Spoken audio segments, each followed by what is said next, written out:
U.S. President Donald Trump threatened sanctions on anyone buying Iranian oil on Thursday, May 1st, following the postponement of planned talks on Iran's rapidly advancing nuclear program. Trump posted on social media saying, "All purchases of Iranian oil or petrochemical products must stop now." He warned that any country or individual buying these products from Iran would lose the ability to do business with the United States. This threat came after Oman announced that nuclear negotiations scheduled for the coming weekend were postponed. Omani Foreign Minister Badr al-Busaidi shared the news on the social platform X. "For logistical reasons, we are rescheduling the U.S.-Iran meeting planned for Saturday, May 3rd, he wrote. New dates will be announced once agreed upon. Al-Busaidi, who has mediated the talks through 3 previous rounds, did not provide further details.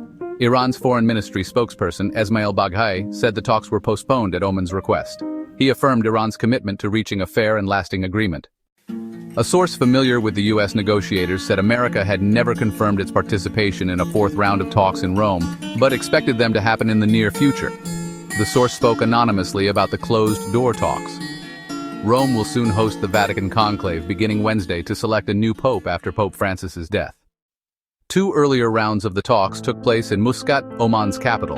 The negotiations aim to limit Iran's nuclear program in exchange for lifting some U.S. economic sanctions. These sanctions have contributed to decades of hostility between the U.S. and Iran. Iranian Foreign Minister Abbas Araghchi and U.S. Middle East envoy Steve Witkoff have led the talks. Trump has repeatedly threatened airstrikes against Iran's nuclear program if no deal is reached.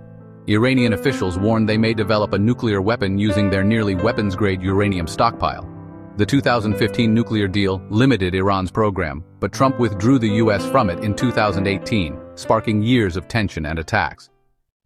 The wider Middle East remains tense amid the Israel-Hamas conflict in Gaza. Meanwhile, the U.S. continues Operation Rough Rider, an airstrike campaign targeting Yemen's Houthi militia, which Iran supports.